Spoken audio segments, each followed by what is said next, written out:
I hope y'all got somewhere and got warm. Y'all got your food together.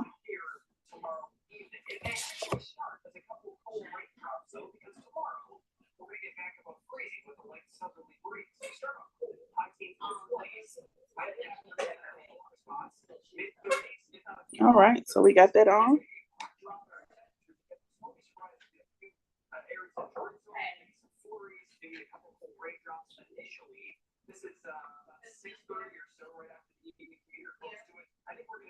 All right.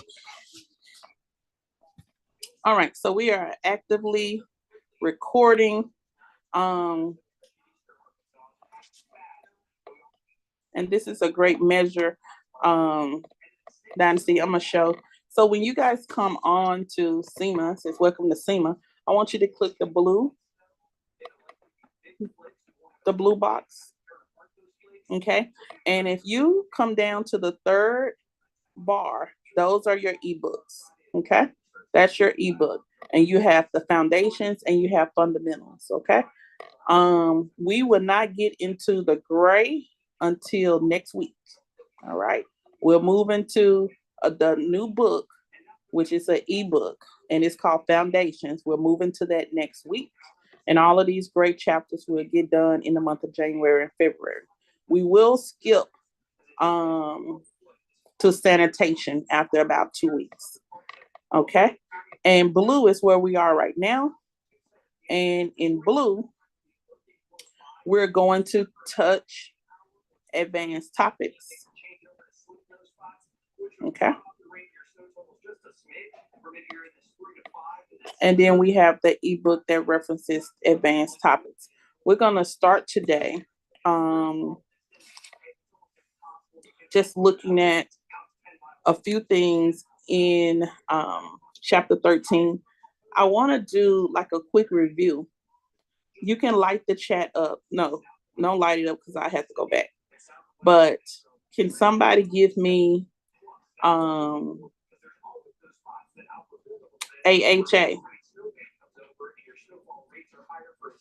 What does AHA mean?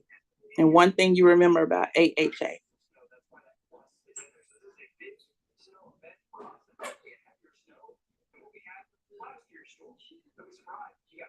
AHA stands for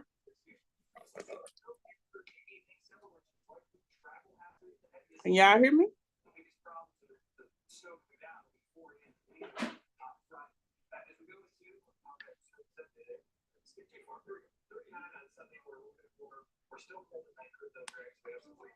Make sure.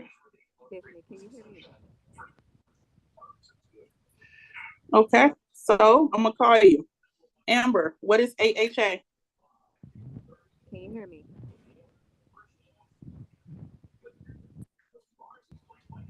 Hello? I can't hear you. We're just doing a little quiz. What does AHA represent? From our last class. I'm asking Amber. India, give me BHA.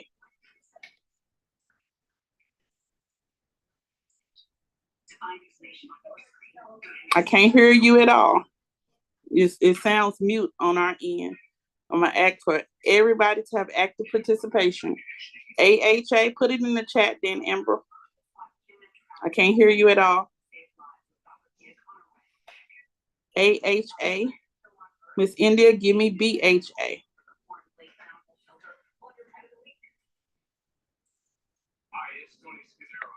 Let me stop share real quick so I can see this chat.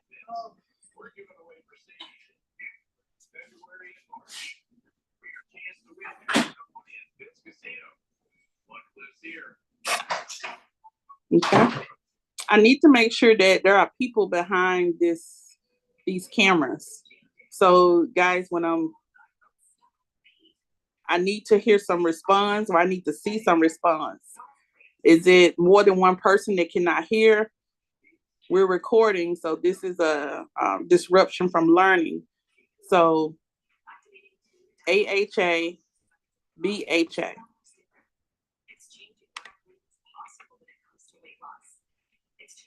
PHA.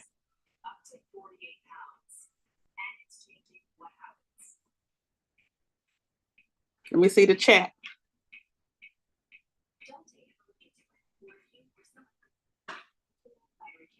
Okay, so it's 6:20. Let's do another roll call because if you're not answering, I'm gonna have to take you off the Zoom and clock you out.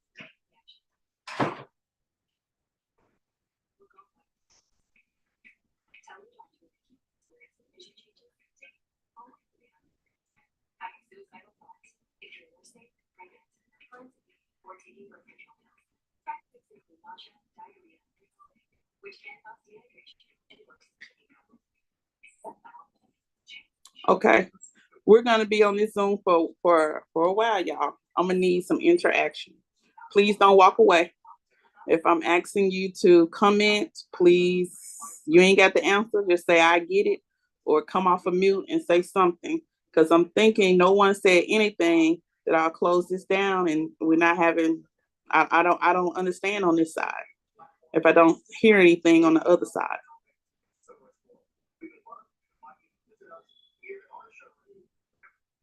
Okay. So AHA is alpha hydroxy acids. I don't want you guys to take this time and not study this. I need you to study. AHA is alpha hydroxy acids. Okay. BHA is beta hydroxy acids. And PHA is polyhydroxy acids. All right. So it's going to be very important that you guys understand that. As I prepare to share, we're going to move on to back to our screen.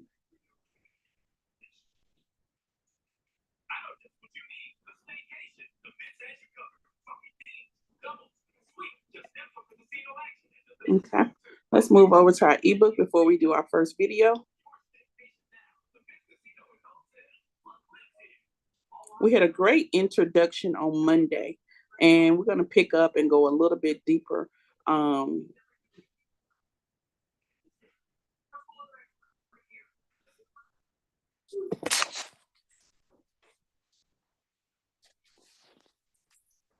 There we go. Okay.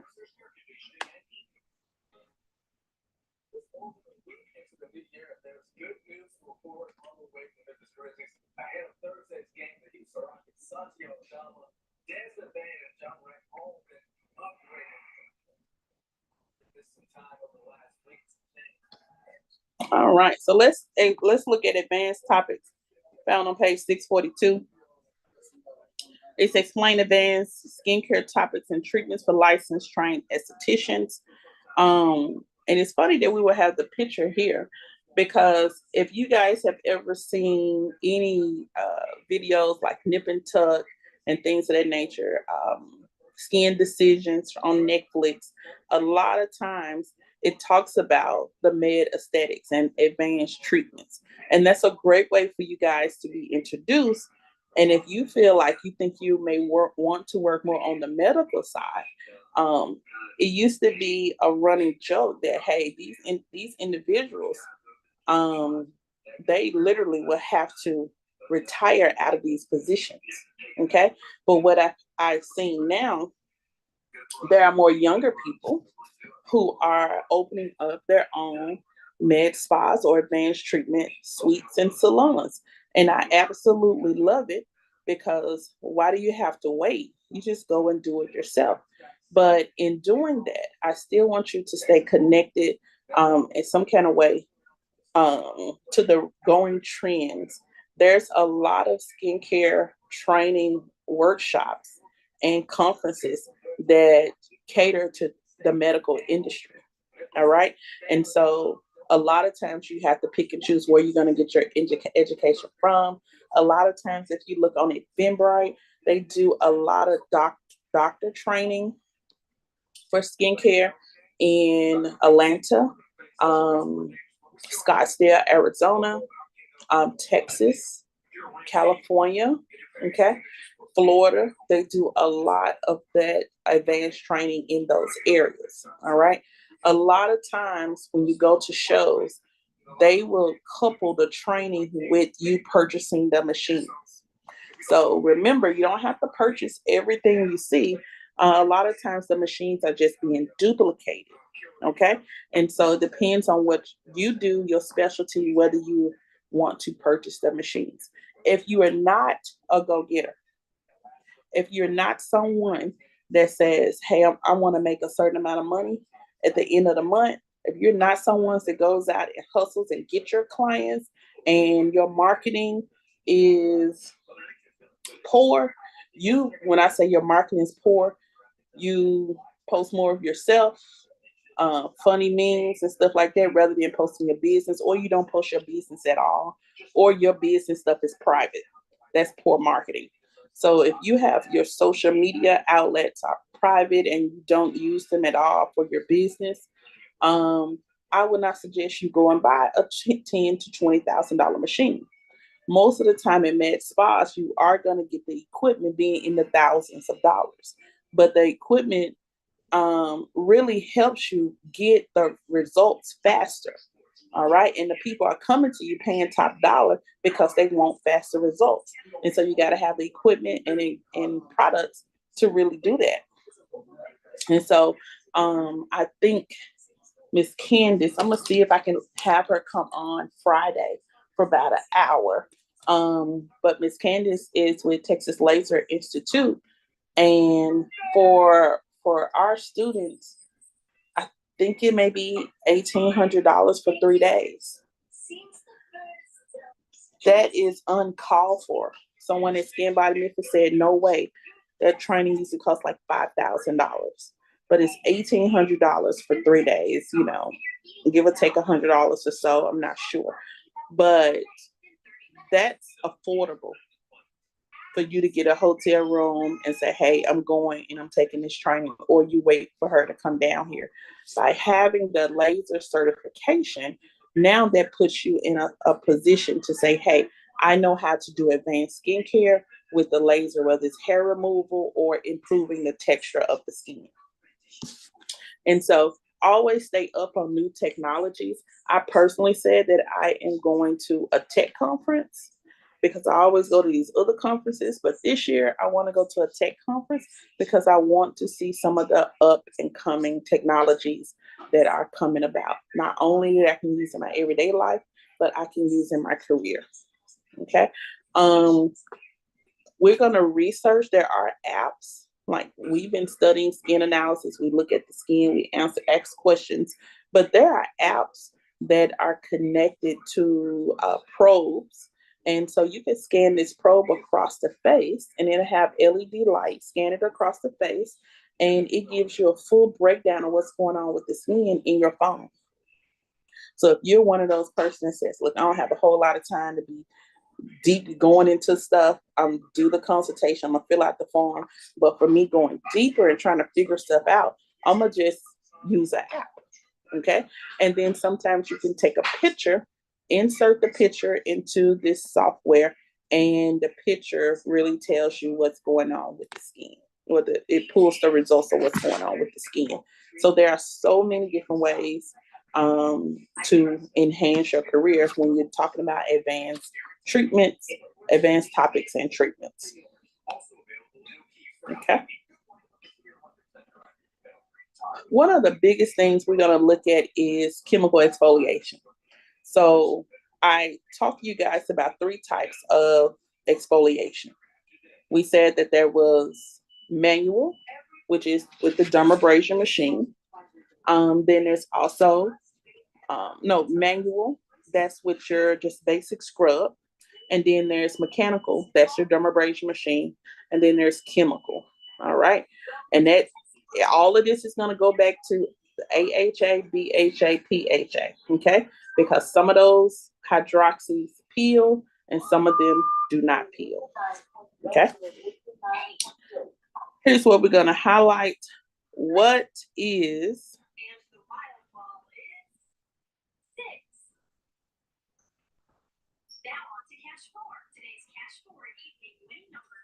okay? It says, what is chemical exfoliation? All right. This is what you guys need to know and highlight. It is the process of removing excess accumulations of dead skin. And so let's start right there because there's a part two to this. It's the process of removing excess accumulations of dead skin. So when we say the word process, okay, remember this is not microwave. It's gonna take, it's gonna go through a process. It's gonna go through a time. There's gonna be a certain time, a clock connected to the removal of this dead skin. So when individuals do get the chemical peel and then they are trying to peel it off, and so they're so anxious to see what's underneath, they are not abiding by the process. Okay. And so there's a process to removing excess accumulations of dead skin cells. When we naturally bathe every day in the tub, you see the ring around the tub. That is the dead skin that's on your body. Okay? Dirt, oil, sweat, accumulation of dead skin. You have the same exact thing on your face. Okay? Same exact thing. It is a process. Okay. The process of removing excess accumulation of dead skin cells from the cortium layers of the epidermis. Okay. Which is that top layer and second layer. All right. So we're going deeper. All right. And a lot of times the peeling process starts inside and out. So it starts from the inside and pushes itself up. Um, and so a lot of times you will not see just surface level, and surface level peels, enzymes are going to be, people can see a direct result, but to get something deeper, you're going to have to use a stronger product. Okay. It says superficial peeling, exfoliation, keratosis, desquamation. Now, this is what I want to say. The K word, keratolysis. And I said keratosis. Keratolysis. Now, when you see individuals that have dark, like cheekbones, they have those dark patches on their face, on their skin, that's a buildup of that keratin, dead skin cells in those areas. Have anybody ever seen someone that has had dark, like higher cheekbone areas? Come in below if you, I mean, not come in, but somebody come off mute and tell me, have a conversation with me.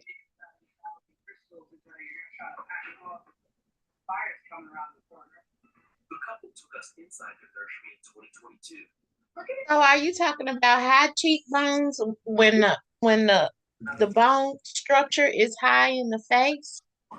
Well, this particular placement of dark patches on the skin, you will find it higher up instead of like at the lower jawbone, but higher up. Mm-hmm. You ever seen someone that had those dark patches on their cheeks?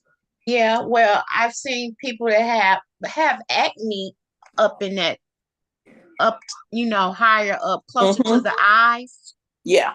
Yeah. Okay. So most of the time, let me give you a sign. When you see someone overweight, um, Oh. Mhm. when you see someone that literally, when I see that, I ask about PCOS.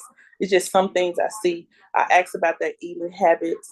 A lot of times, signs that I see individuals that have PCOS, they do have that buildup of dead skin cells on their cheek area. If someone is overweight, they normally will have this buildup. They will have something going on with the skin. That particular part of the skin may look a little, it feel a little rougher than other areas, and it's a little darker. Okay. When Mhm. someone corrects their diet and start to exercise, that'll soon go away. But how do we treat it? And so some people may not need peeling all over their face, just in particular areas. So when I see that darkness in that particular area, that tells me that there's an abundance of dead skin cells.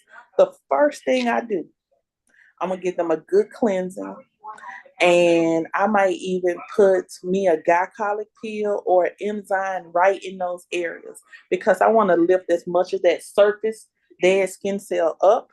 And I will go in with, once I wipe it off, and don't put any additional oils on it, let it get really dry. I will go in with my dermabrasion.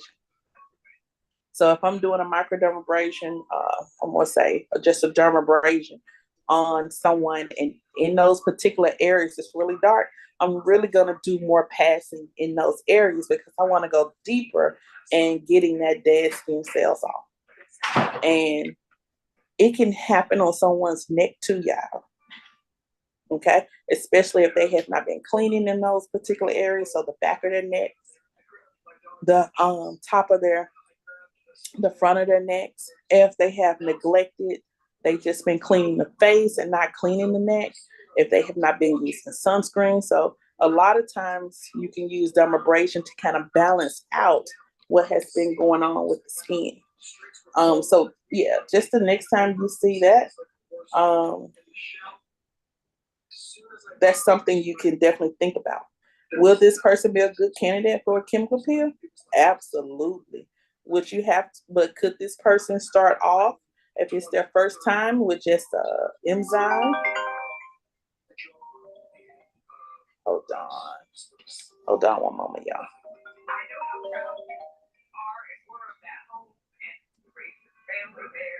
Okay.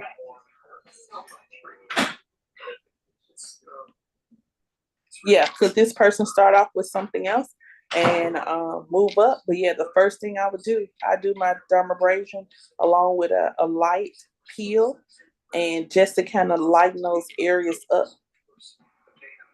If there, and it could come from medication as well.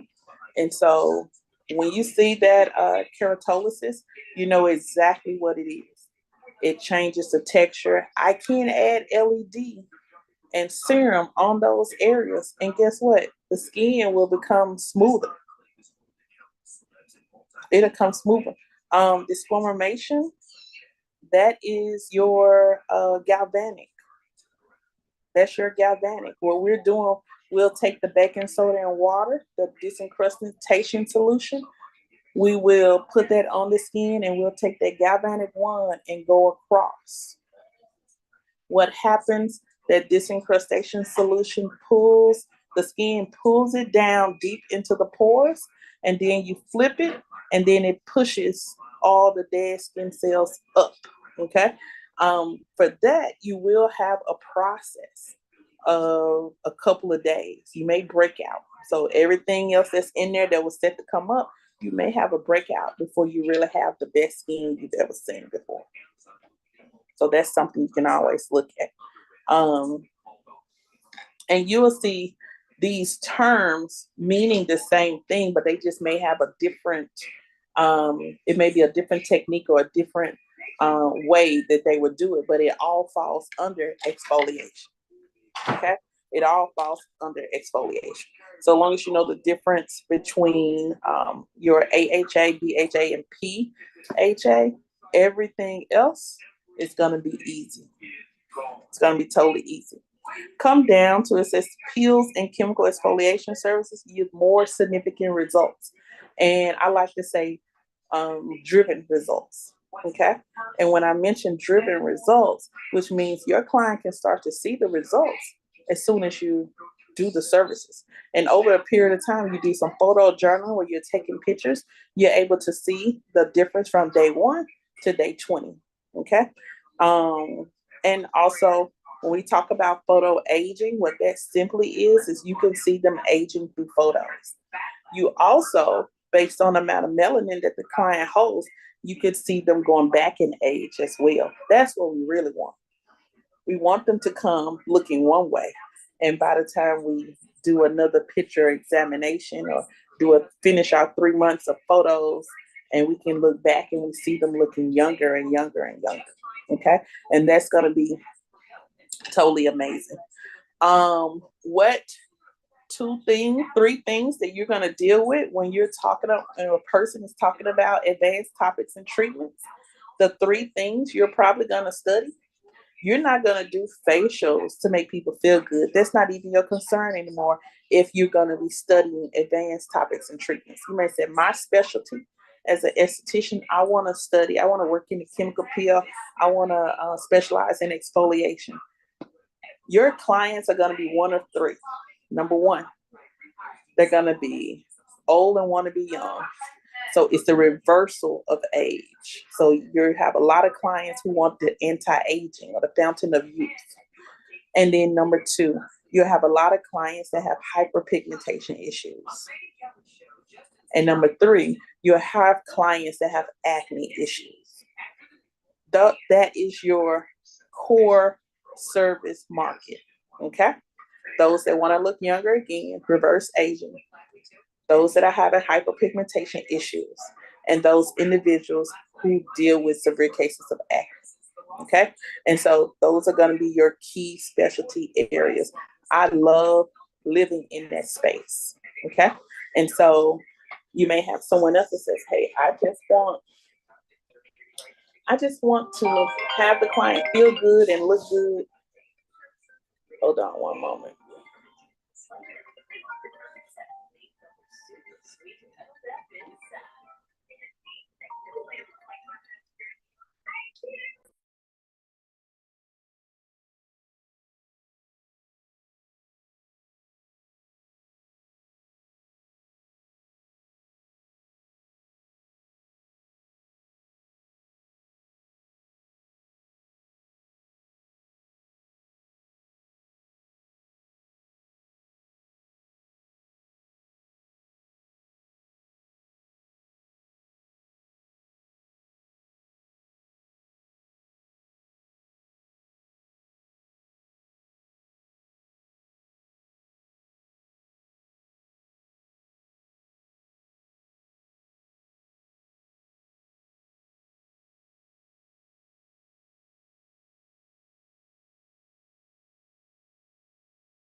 Okay, guys, we're back.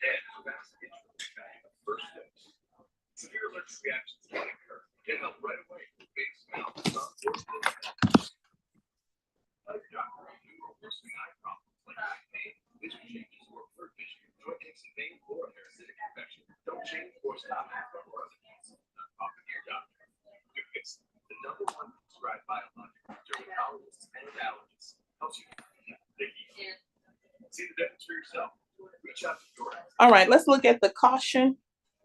It says each regulatory agency is different, so check your local laws to see what is susceptible related to performing exfoliation services under the aesthetics license. This is what's going to be key, guys. Okay. And so I get this a lot when it comes to state law and what you can do and what you cannot do with your license.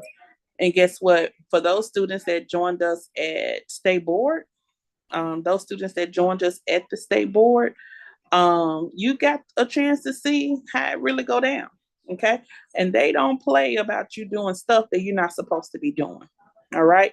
And so as far as for Tennessee, we can use acid pills, we can use glycolic pills, we can um we can use them, but we cannot use anything that supersedes our multiple layers of the skin. When I say multiple layers, like dermatology levels in the skin. And so we cannot do any medical components. We must match that with a license or certification. And I'm not talking about somebody just teaching you a class. I'm talking about licensure certification from the doctor or the nurse with their practice numbers on there. Okay. And the state don't even play about that. The doctors have a board that they have to report to, and you also will report to your Tennessee State Board of Cosmetology. So it's not only our inspectors that will come out, but you're now the inspectors for in some cases the health department, and then you have inspectors that will come out that have inquiry concerning the doctor's licenses and or the nurse's certifications. And so a med spa is not just you just saying open it up and saying I'm going to do this. And I noticed during COVID we had a lot of people doing stuff outside of what their scope of practice was. And so you have to be very careful. You have to know the country indications, and it's best to be credentialed and be locked in with these medical professionals before you start doing medical services. Okay. And even in Texas, Texas State Board is different. Even though we mimic a lot of stuff from Texas, Texas is very lenient on letting stuff go. And so when I say letting stuff go, they've broken down their cosmetology license, they've broken down the aesthetics license, a lot of things they've broken down. All right. So you do have a little bit more freedom in Texas. And even in Texas, you can take injection courses, and you're able as an esthetician in that area to do some injections. Okay. But most of the time, if you're going to go and do some injections, we need you to be at least a medical assistant and have that phlebotomy training where you can check blood pressures, you're able to draw blood and things of that nature. That's the minimum that I would tell you to get to add to your aesthetics license, other than going for nursing or doctor. Okay. So definitely check your regulatory board. Tennessee is very strict on it. It says it in our state law, and I pull it out so everybody can see it. I'm not familiar with Mississippi, but I know Tennessee. All right. And there are other states further west coast that has two licensures for aesthetics. And so it would be your general esthetician license and then a secondary master esthetician license. Basically, the master esthetician license will be your medical estheticians. All right. And so that's why it's good for you to learn as much as you can.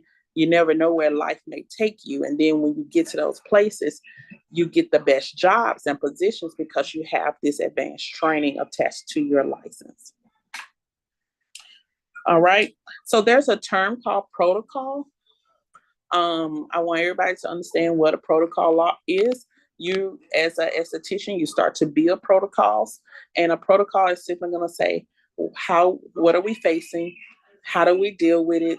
Here's the treatment plan for it, and this is how we do it. Okay. And it could be protocols of 1 step, 2 step, 3 steps, you giving the steps and what products to use. Okay. That becomes like liquid gold. All right. You will save that and you will cultivate that for each client. And every client, no two clients will be the same. And so someone else will have to come behind you. They'll have this routine of how do we do the protocols. All right. If you looked at anything related to skin scripts, they have protocols based on one product. They can build protocols or based on the issue that is going on with the skin, you can build protocols. I just gave you a protocol if you have a client that has an excess of dark dead skin cells on the jaws. Okay.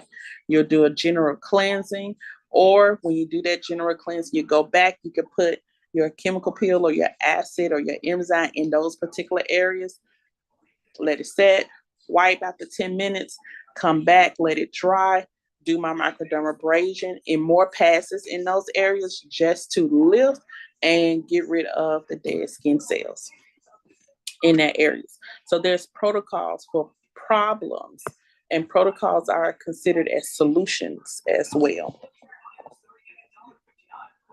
In the protocol, you'll determine what kind of acid you're going to use. What does the time look like?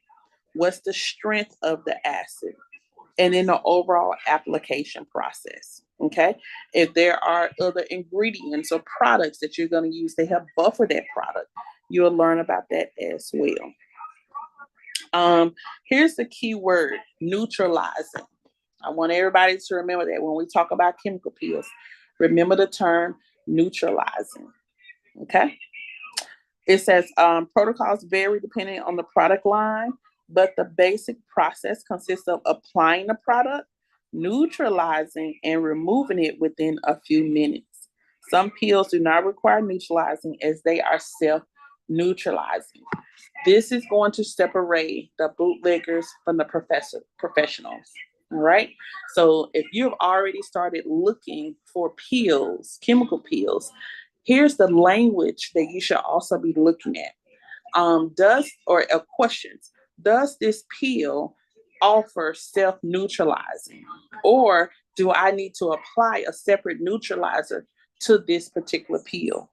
Some people like the no hassle, so they want products that are self-neutralized. They want peels that are self-neutralizing, which means what you're simply going to do is apply it, let it set, and remove it. Okay. If the peel it needs a neutralizer, 9 times out of 10, you're going to apply the product. Okay. And you'll let it settle into the skin. Then you'll go back on and apply the neutralizer. All right. Let it settle into the skin. And a neutralizer is a balancer.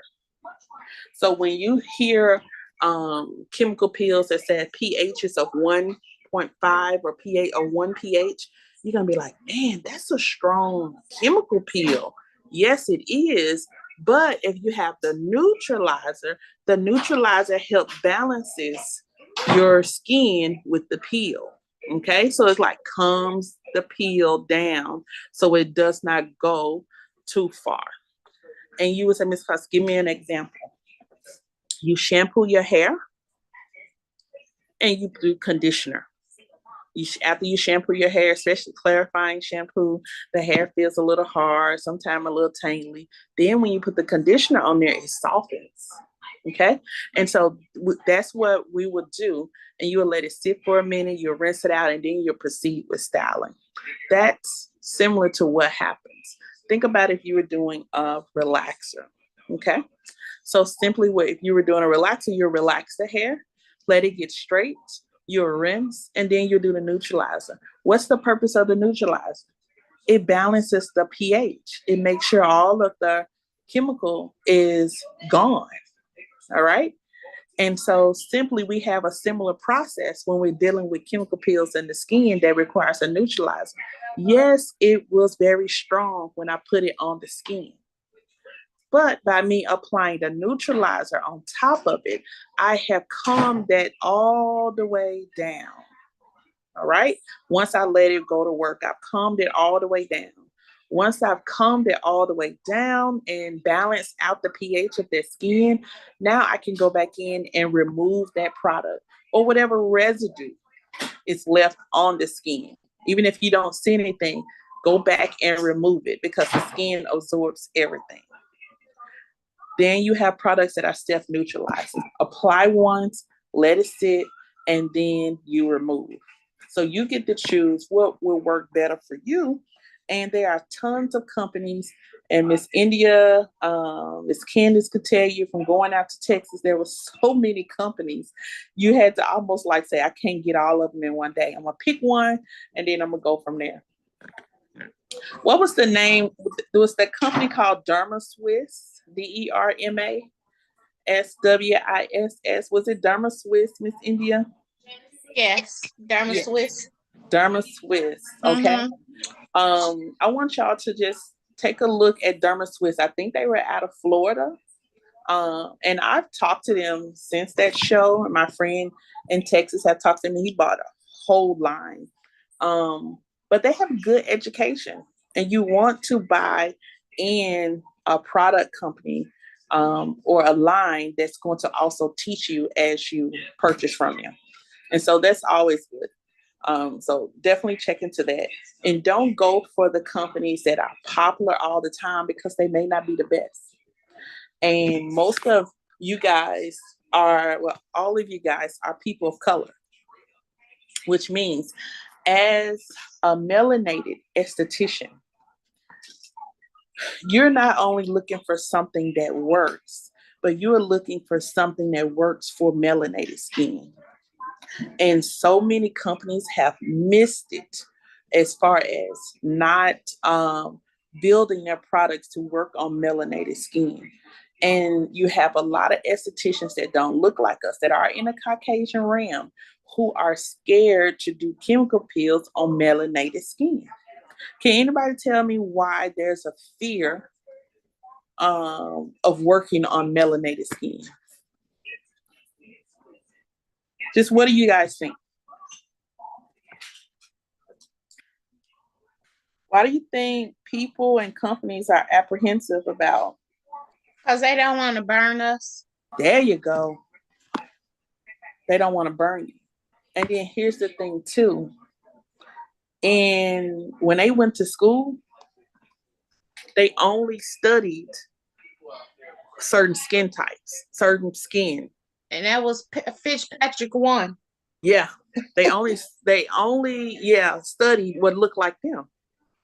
You know? They only studied what looked like them. And so the and really the product companies are like this. We're gonna build product and build research off of the people who support us. Y'all, within the last 5 years, we just came on board. So companies still have to look like they're still looking like, are you sure people of color are buying our products? Are they now into skincare? Are they now into chemical peels? We sure are. But we have to show up and show up in numbers. So you have companies that'll say, hey, we'll put a little bit more research, a little bit more in to make sure that it's great for all skin types, Fitzpatrick types. Um, when we were in Texas and when we were in Orlando, I did my own self study sitting in these classrooms, and they were talking about, and the companies were making it seem like they were, even Skin Script, they were talking about how these chemical peels work on people of color, Fitzpatrick 4 and up. Okay. And that was my thing. How does it work on Fitzpatrick 4 and up? Because their demonstrations were always on Fitzpatrick 1, 2, and 3. And I was like, well, how does this work on people with darker skin tones? Oh, it's made for it, it's formulated for it. But I never saw any models. And they're trying to tell me from pictures of skin, not even pictures of models, that the product works. So I think there's now a resurgence of research that's happening where they are literally saying, okay, we got to make sure that this product works on people of all skin types. Like literally, you guys as Black and brown estheticians, you are making your mark. They have found that some of the biggest money making markets, you're purchasing their products. And so you're putting money in their pockets. And so you also should be demanding them. You also should be demanding them to have education catered to you and the people that look like you. Okay. So, Um, Go So ahead. Skin Scripts just hired a lady. Mm-hmm. Fitzpatrick 4, 5, because they needed someone to be able to speak to our skin. I just sent it to you.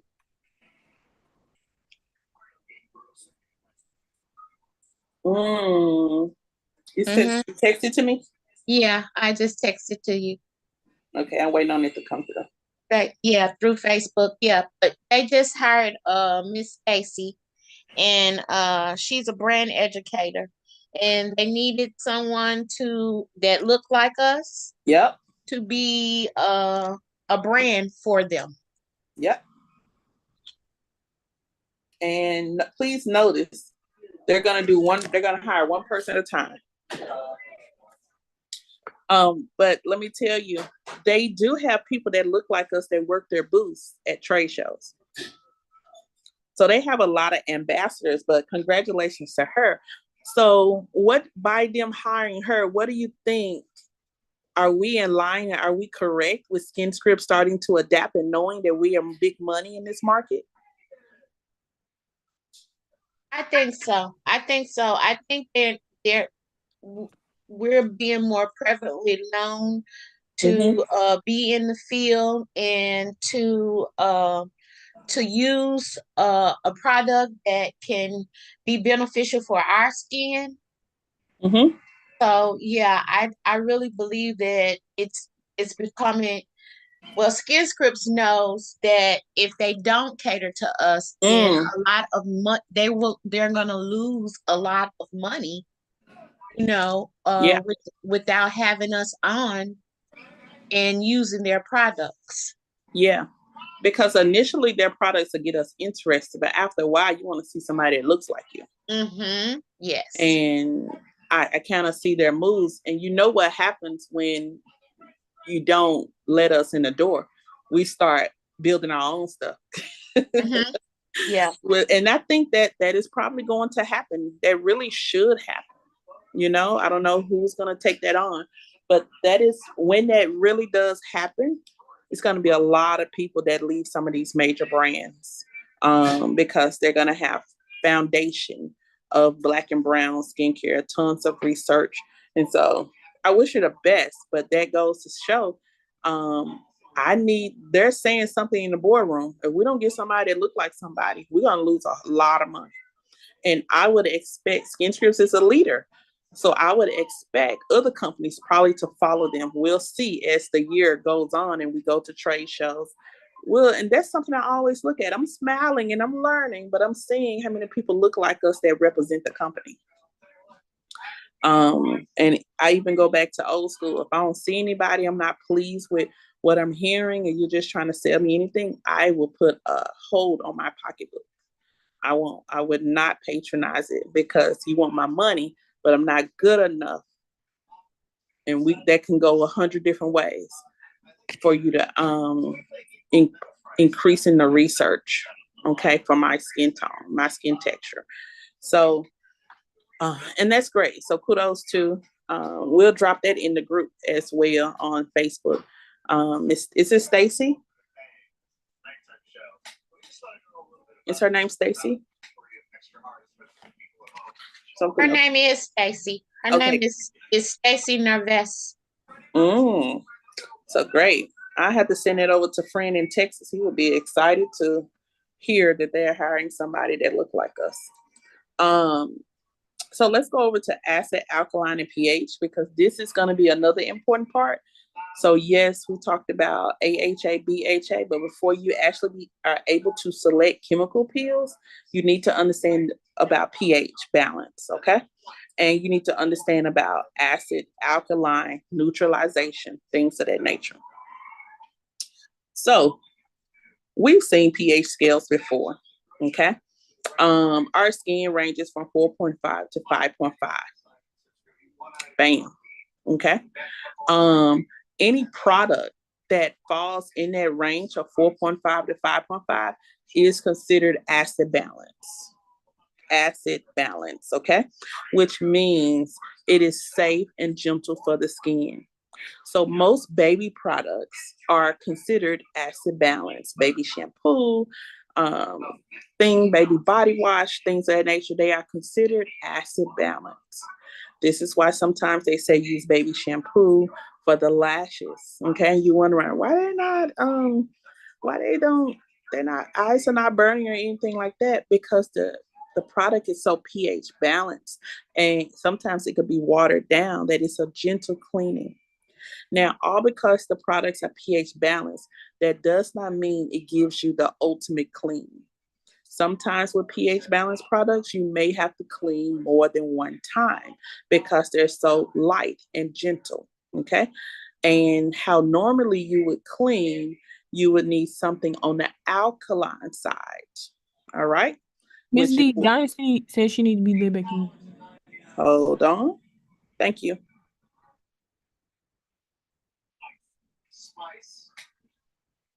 There we go.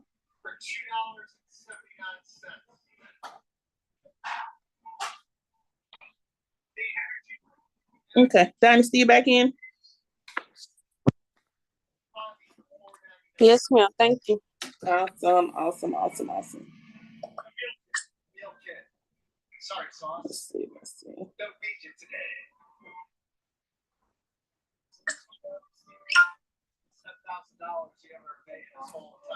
All right. So we were talking about the pH scale, how important it is. You need what you need to understand. And pH balance is going to be between 4.5 to 5.5. And it's really what you considered baby shampoo, being very, very gentle. Okay. So when you have products that are pH balanced, they're going to be very, what we call sensitized to the skin. So very light, very easy on the skin. So you won't hardly see any redness, any crazy reactions, because it's so pH balanced. Will you have to go in for additional cleansing? Yes, in most cases, because you need something that sometimes you have to cleanse 2 to 3 times if you're using a pH balanced product, just so you can get that overall nice, smooth, clean, squeaky clean feeling. Okay. And so most of the time, if you use an alkaline product, you'll probably get that squeaky clean feeling on the first go round. But sometimes we like to do the gentle process, and that's where you have to do it multiple times with a less harsh product. All right. Let's understand the difference between pH scale, between 0 and 14 on the pH scale. So look at this figure here, 13.2. And it's a great example. So we got 3 labels so far of the pH scale.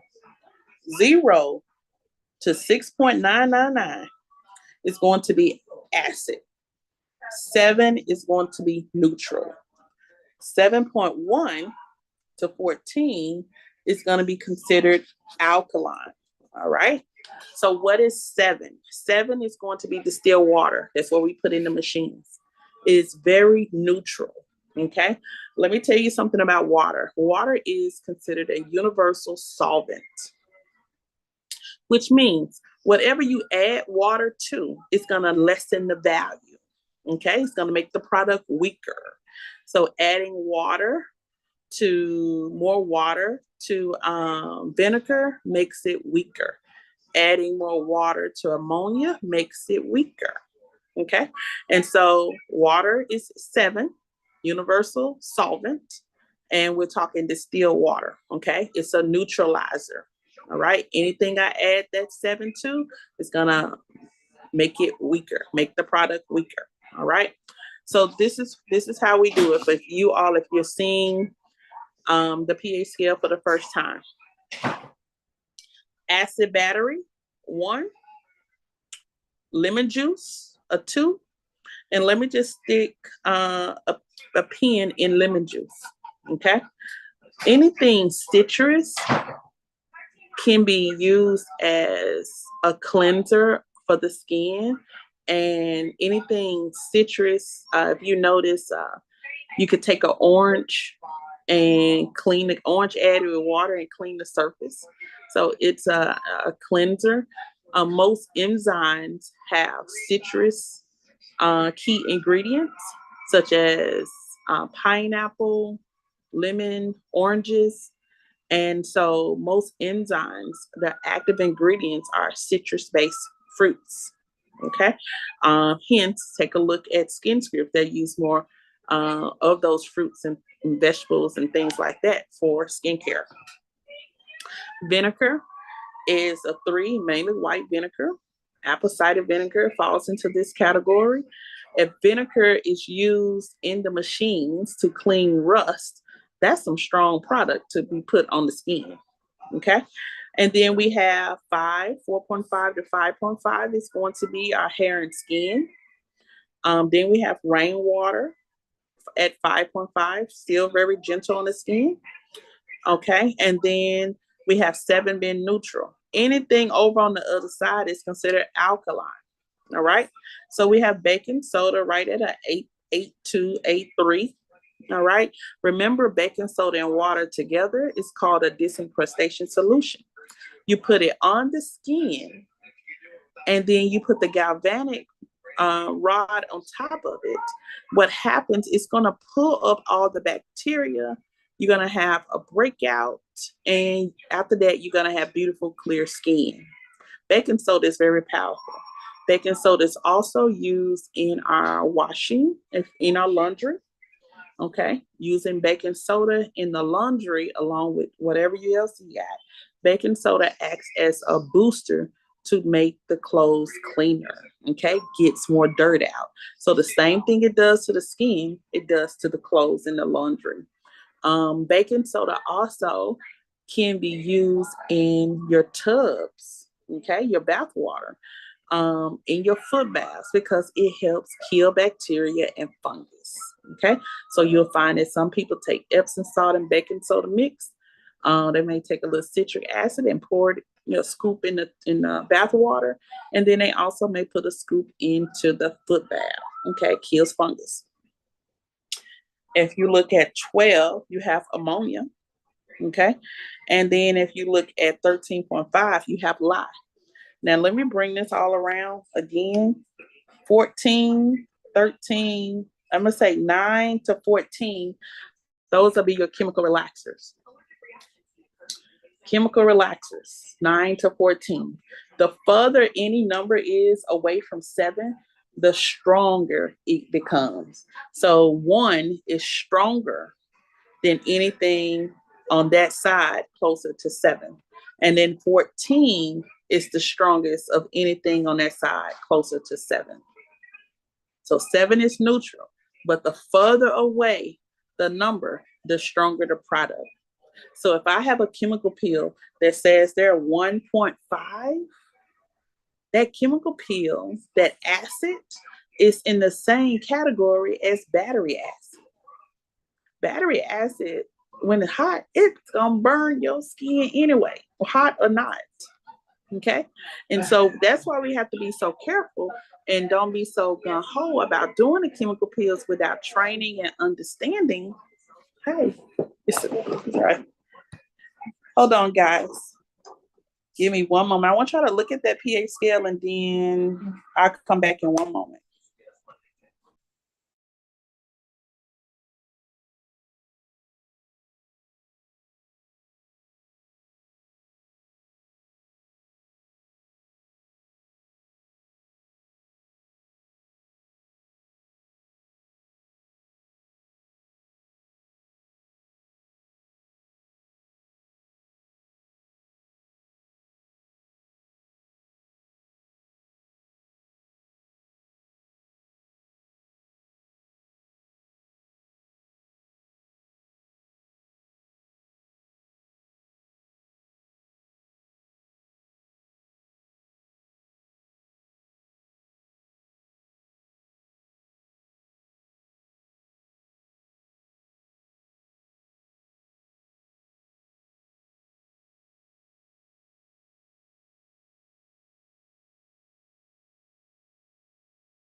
You'll try it later?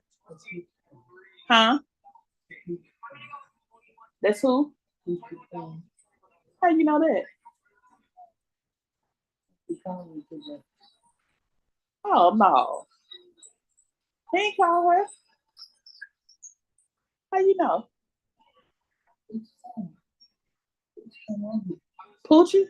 No, she didn't. Okay. I'm gonna go back to class, okay? All right.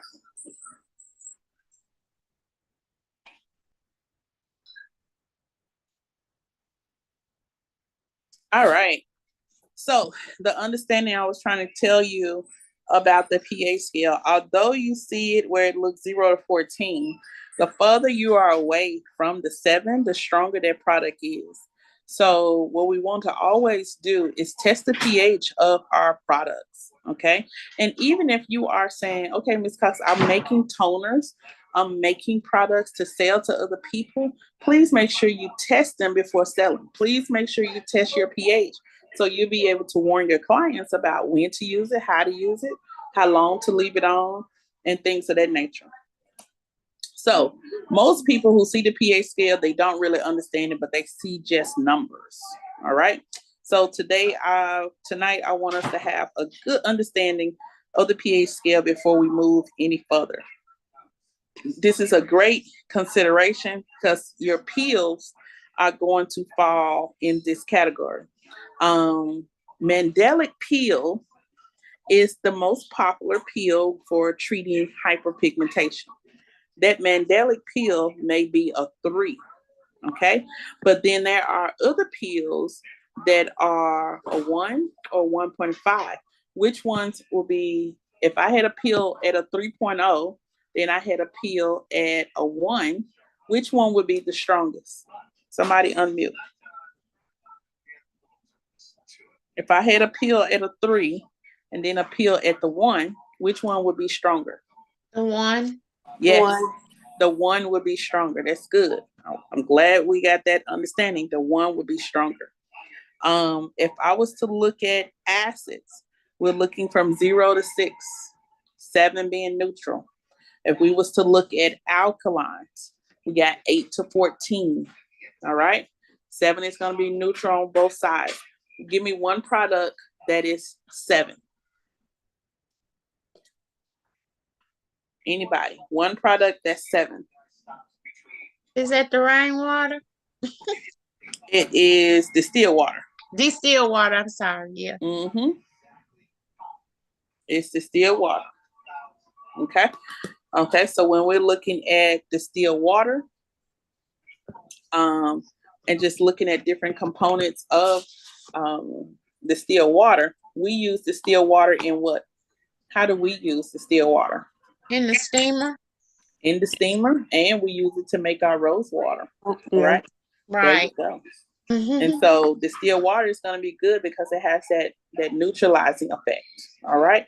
And probably if you're going to add water to any of your products, you may want to add distilled water. Okay. Let's look here on page 643. It says the average pH of skin is 5.0, which is typical between 4.5 to 5.5. That's one thing I never want you to forget.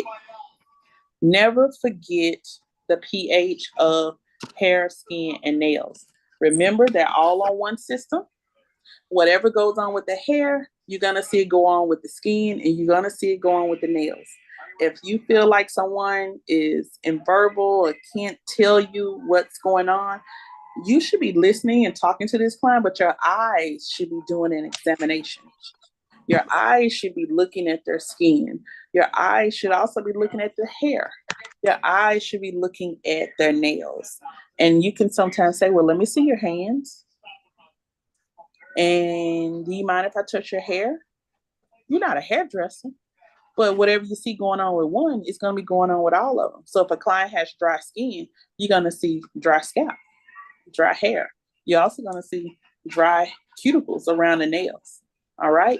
And so 9 times out of 10, you are going to not diagnose, but you're going to create a protocol for all of it. All right. So hair, skin, and nails, our skin is going to be a 5. but that's going to be a 4.5 to 5.5.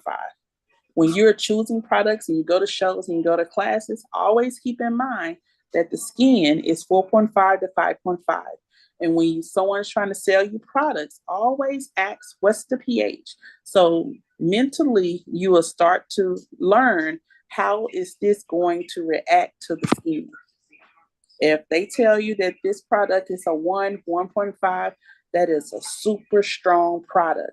I would ask, what do you have to buffer this product and make it more gentler on the skin? I don't want to use something at a 1 and it takes the skin out of its comfort range and the skin start acting up. Redness, pain, dryness, swelling, all that good stuff. All right. So if you're using those harsh products, I need something as a buffer in the product or secondary product to use that's going to slowly bring my skin back to where it's comfortable. Okay. So, and for instance, I told you in shampooing is going to take the hair out of its 4.5, 5.5, its comfort zone, but the conditioner should bring it back. So even in skincare, if something takes us out, we have toner that brings it back. So if we're doing chemical peels and it's taking it out, there has to be something to bring it back. That's where that neutralizer comes in place. It brings the skin back up slowly to where it's supposed to be. All right. I hope that makes a little sense um, of why we are doing chemical peels. And then I know sometimes you see people do chemical peels and they'll mention nothing about a neutralizer. All right. At that point, I'm scared. I'm scared because I'm saying we're playing with our life. Okay. We're playing with fire and it literally could be burning up their skin. Okay. It says acids penetrate the skin and can be a cause of irritation because of their small molecule size. And so acids are very small, which means they can seep into the pores. You don't have to break these down. You could take them from the bottle and put them across the skin, and the skin will absorb it. Okay. And when the skin absorbs it, it absorbs it down into multiple layers of the skin. It says a pH of less than 3 is not recommended for salon peels.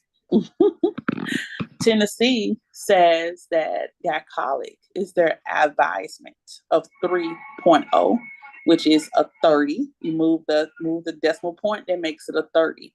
So Tennessee says it's safe for you to use a 30.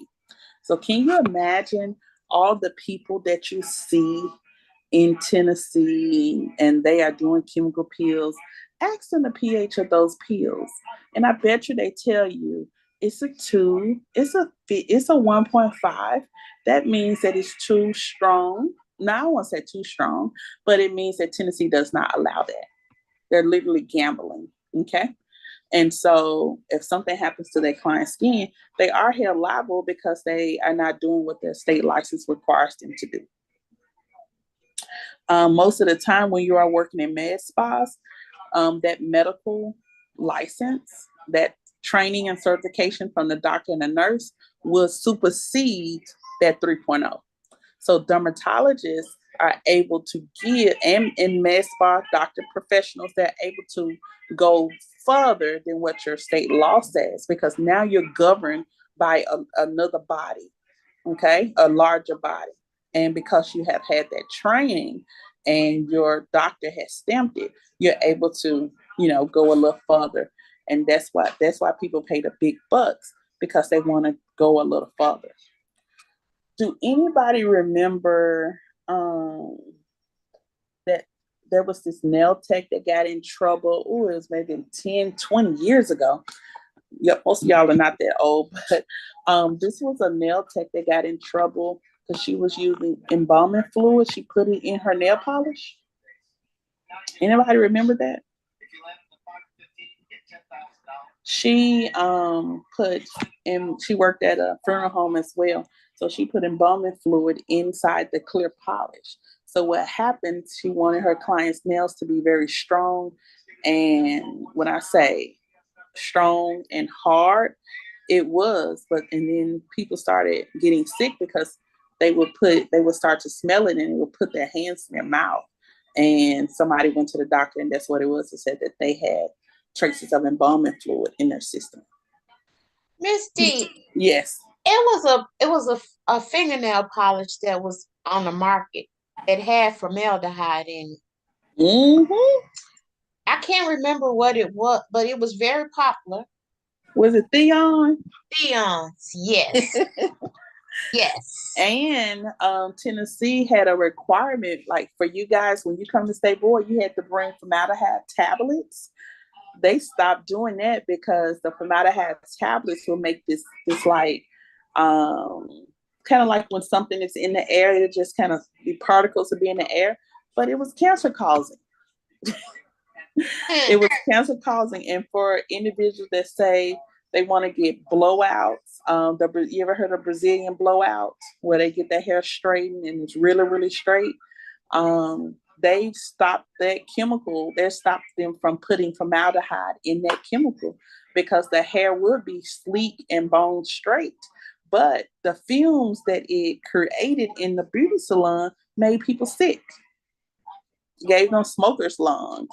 Can you imagine just doing hair and then you put the product on, as soon as that flat iron hit the hair, that fume comes up? We used to have to open up the doors. And I said, I'm never doing another formaldehyde treatment ever again. But yeah, you have to get rid of. And now for cosmetologists, when they go and do the nails, they have to make sure that they don't have formaldehyde based product for the nails. So that product should be brand new. It can never be opened. And they have to make sure that it's formaldehyde free. So yeah, formaldehyde has been this big thing. So a lot of times when you feel like you're getting the good product from somewhere else, check the ingredients. It may be banned for a reason. It may be really banned for a reason.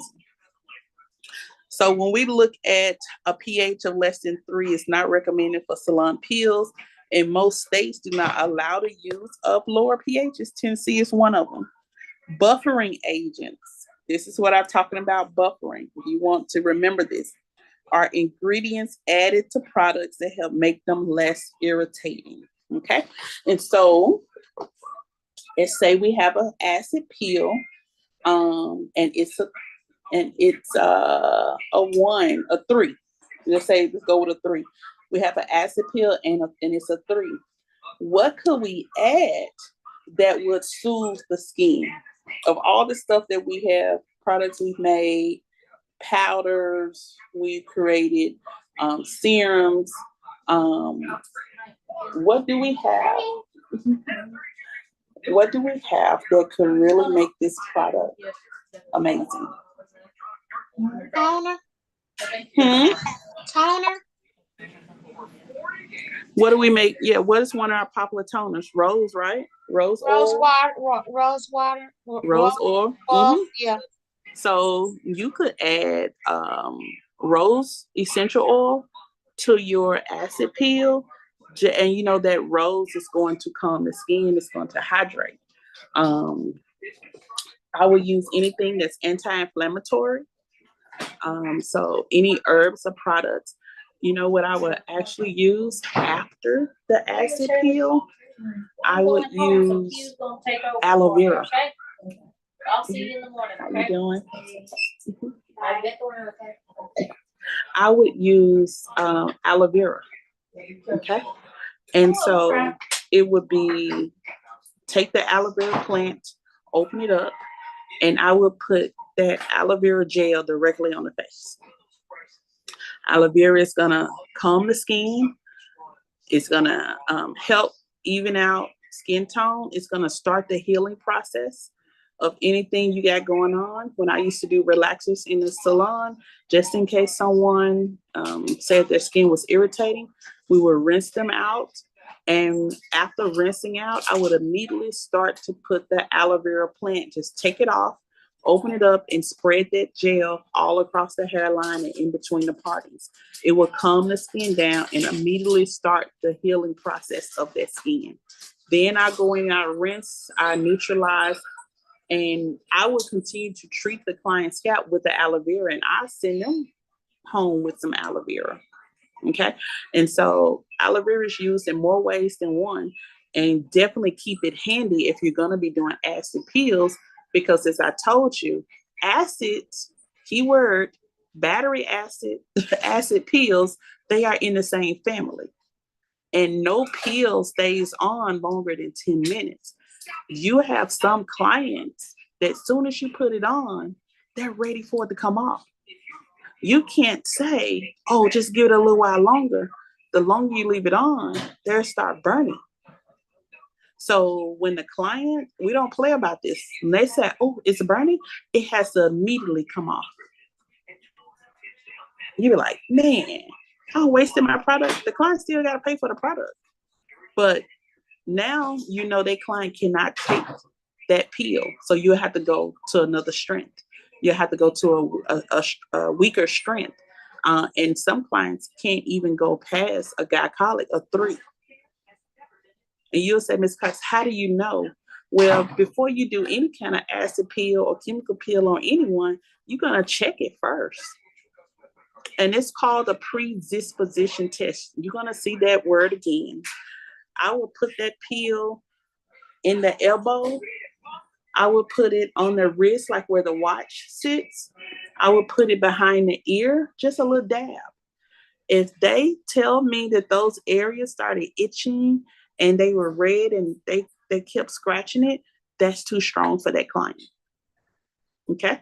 And they would need to come in 1 to 2 days before their appointment just for that little test. And that only takes about 5 minutes for you to do. But you're going to tell them, call me if this irritates you or any sign of irritation, redness, swelling, call me. That tells us that that person cannot use their product. It's going to save us a whole lot of time and a whole lot of money.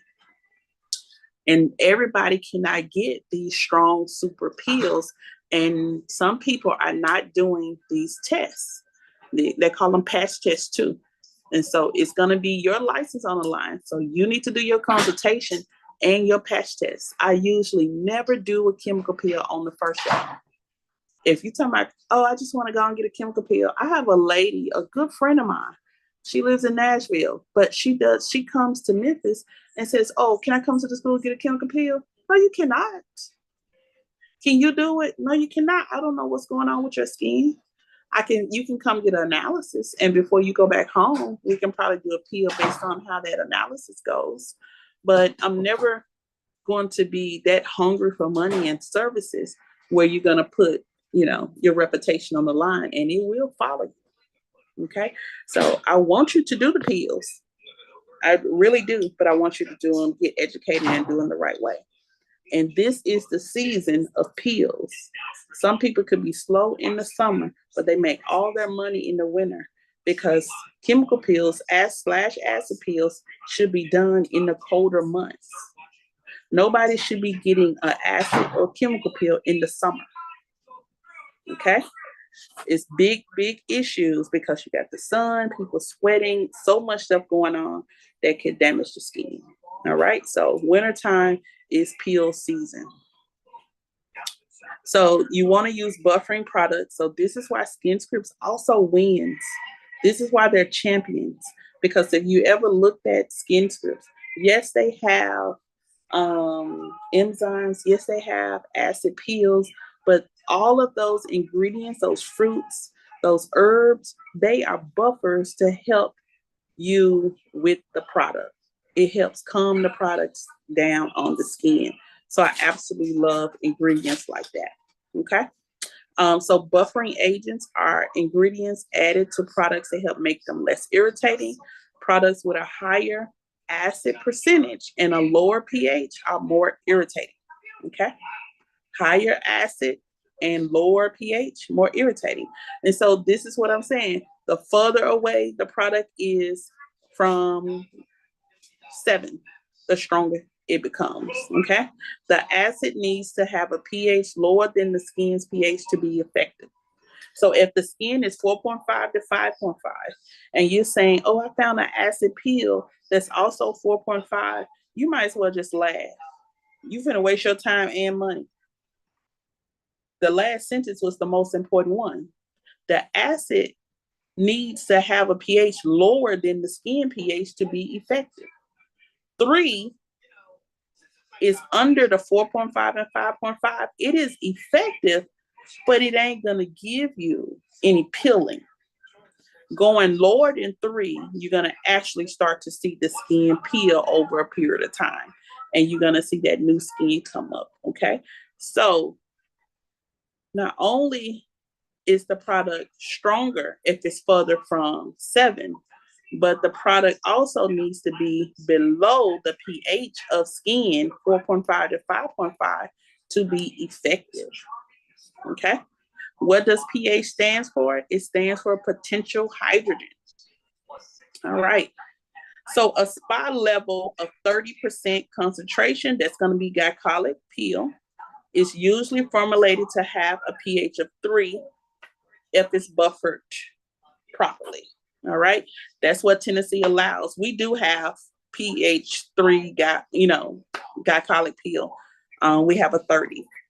Physician peels have a higher percentage concentration and lower pH, which means when it says higher percentage concentration, it may be a small amount of product, but that product is powerful.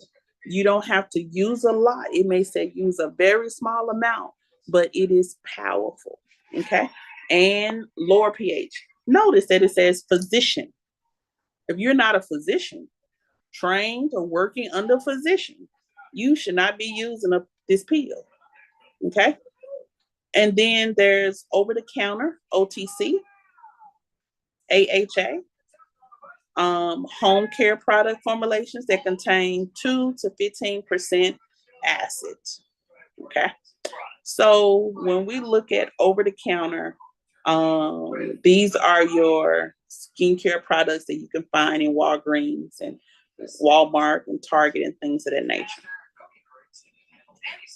There are 2 to 15%. I'm gonna tell you now, the products that you make are sometimes stronger than what they got on the shelves. Okay, so even if it says it has this amount of strength in there, still what you make is still stronger than what's on the shelf. Okay, so this is why sometimes client stylists are like, don't bring me something that you're using at home. This is why sometimes we cannot recommend products that people, they can say, well, I'm in Target, what do you suggest I get? I don't suggest you get nothing.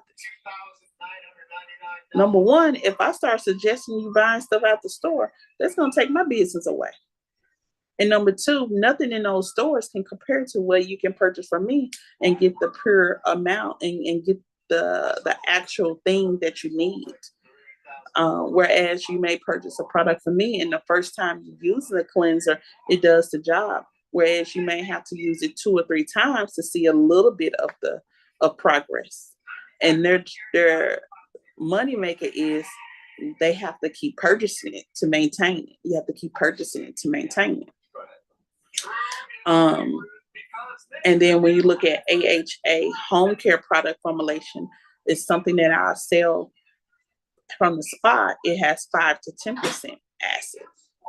All right. So even the home care does not have as much as actually of what you'll be using inside of the spa. All right.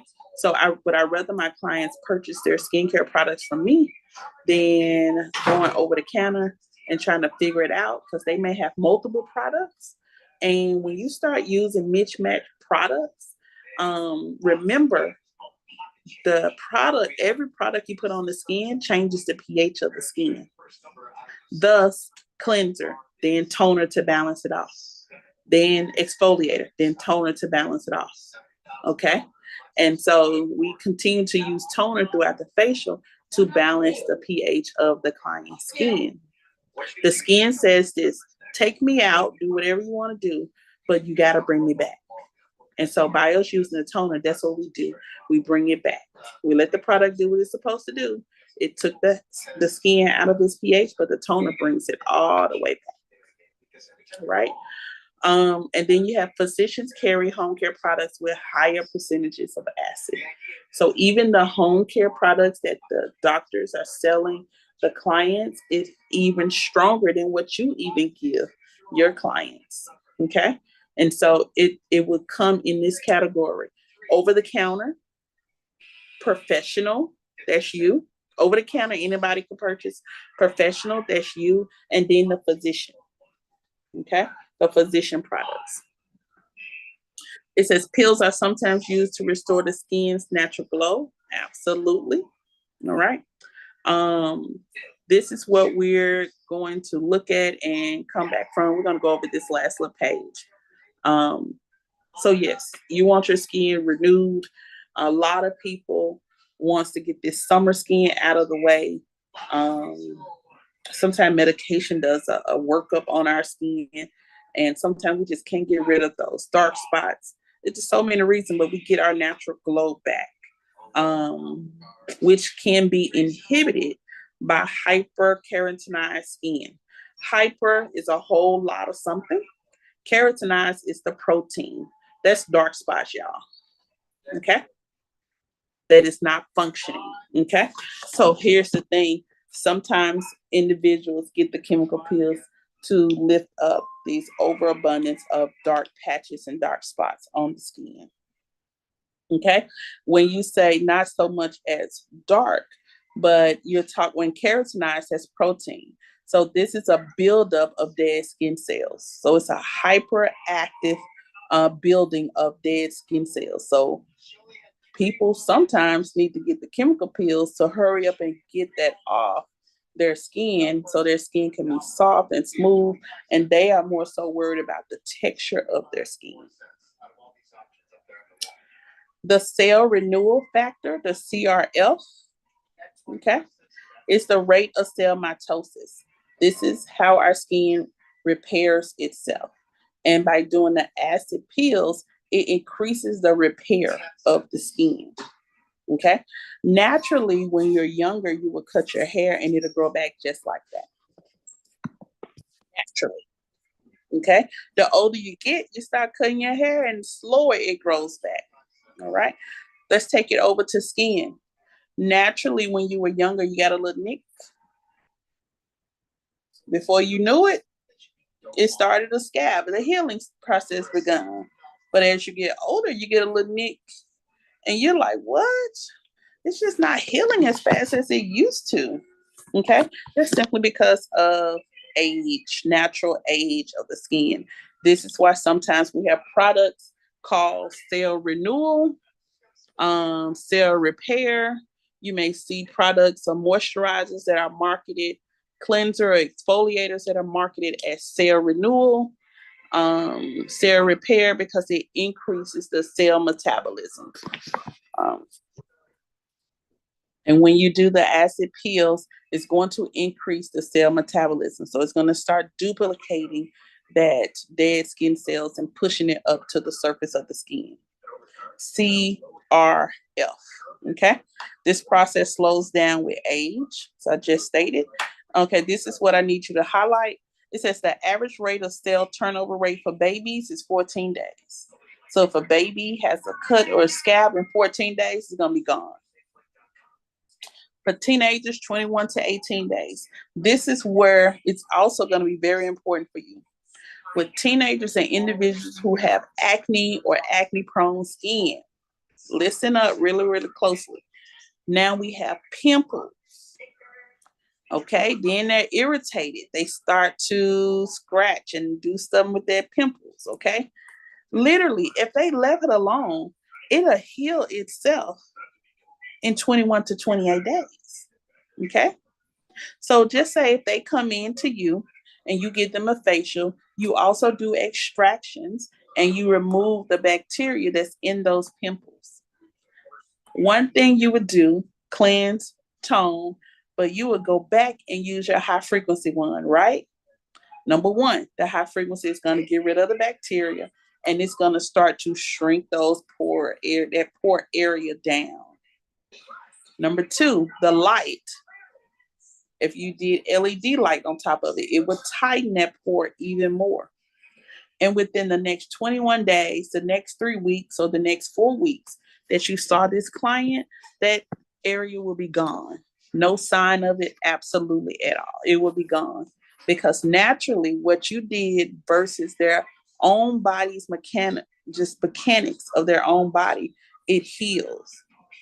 For adults, it's 28 to 42 days. I would use those dates and tell my clients 28 to 42 days, 21 days is 3 weeks.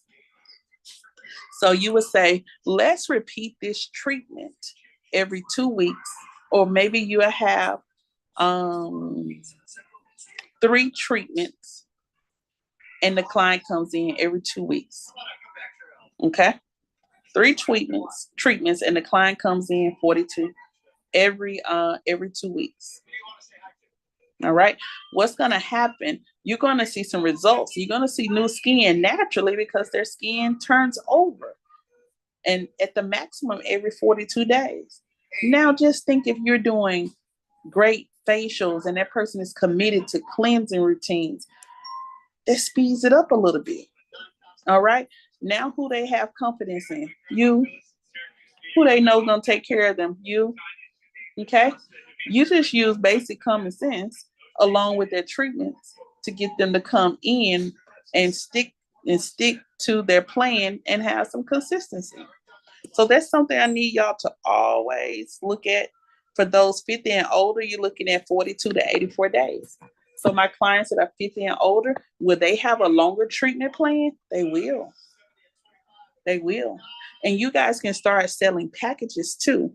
And so if this adults was 28 to 42 days, I would sell them a package of 3 sale renewal package or something. And it'll be a package of 3 for a set amount of dollars. And you'll say, you need to come to me at least 3 times to take care of this issue. And of course, with those individuals 50 or over, they'll have multiple packages, or you will increase the package from a package of 3 to maybe a package of 6 in order for you to correct whatever issue that they have going on. You're working with this person's time clock, okay? And so taking your knowledge and the information that their body, their age is giving you to take care of whatever problem that they have.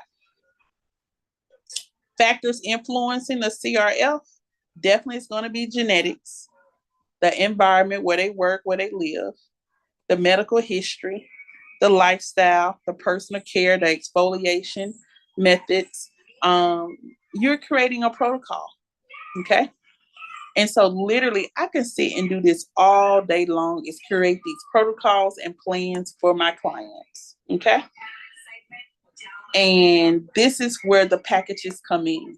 No 2 packages will be the same.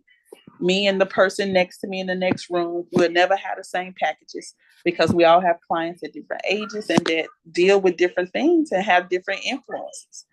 But this is amazing. Here's what I want you to look at, the last 2 sentences.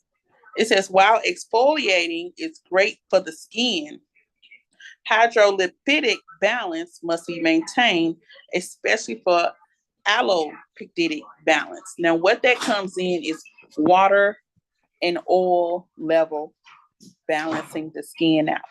So yes, exfoliation is going to pull everything up out of the skin.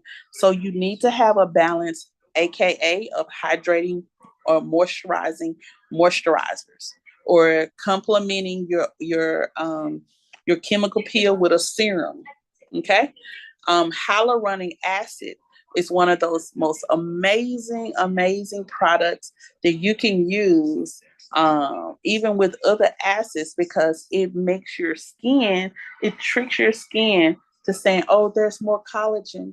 Oh, those are more fibers. It helps build your skin up and it sits up your fatty tissue. It makes you look youthful, it gets rid of dark spots. And so hyaluronic acid is always going to be a favorite of mine. And I will use it in its purest form. Okay. So yes, peeling will make your skin dry.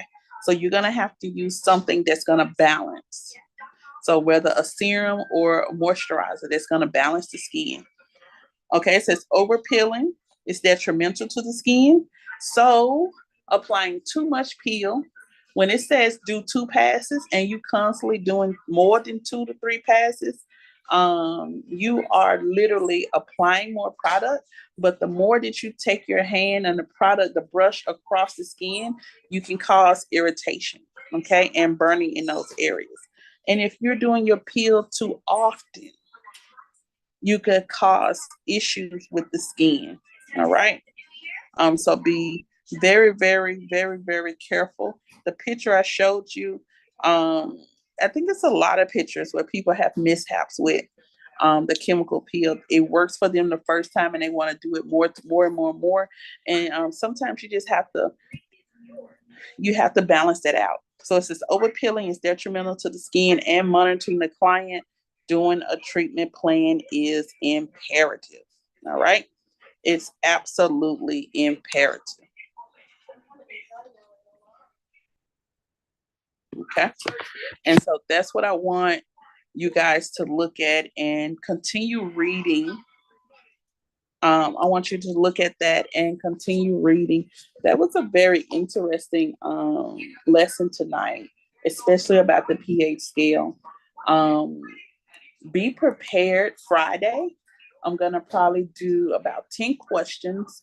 And so make sure you're reading up until the point that we left off today. And I'm probably going to do that 10-question quiz within the Zoom on Friday. Okay. So I want everybody to go back to your ebook, start reading from the beginning, and I'm going to have questions all the way until that last word, imperative. And we're talking about the pH. So I'm going to take questions from inside of the chapter. Okay, so I want to ensure that you guys are reading. So I'm going to be reinforcing that information every time that we're on, because guess what? Advanced topics and treatments is on your theory state board exam. I think it may, I don't know, it's maybe 8%.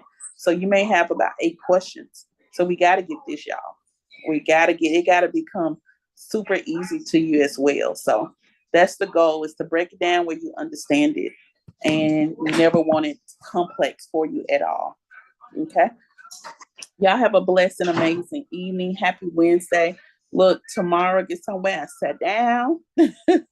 I hope everybody go to the grocery store, get anything that you have to get. Stay in if you don't have to go out. Okay. Safety is everything. And I will see y'all Friday night. And I'm gonna pray that we all still have lights. We all still have heat. And let's just check in Friday. I see you in the group. I try to check in, keep checking your Facebook. Y'all have a blessed and amazing evening. Until next time, I'll see y'all.